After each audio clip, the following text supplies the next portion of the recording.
In the narrative learning design, the main principle or idea is to use media, in this case images, in order to tell a story. And stories normally consist of beginnings, middles and ends. So we might start by asking students to search or investigate through a series of existing pictures on a topic and place them in an order which tells a story with a clear start, middle and end. You can see an example from the Gulf oil crisis photographs shown here in this slide. The first one shows the Deepwater Horizon rig before the explosion took place.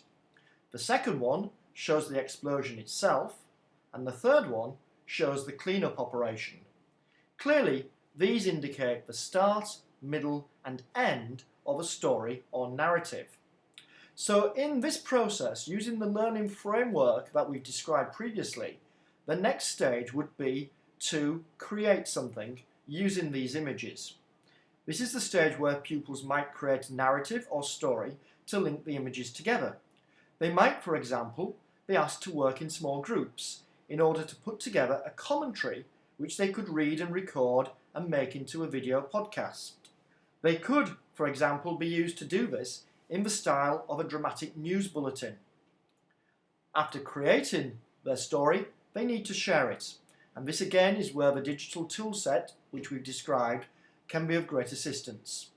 Here, students would be encouraged to work with other pupils and other classes in the project to add their own comments and to add extra detail to the story.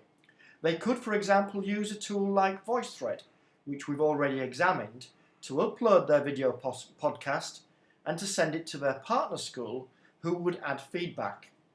And this brings us to the final stage, and perhaps one of the most important stages in this digital workflow process, and that is evaluation.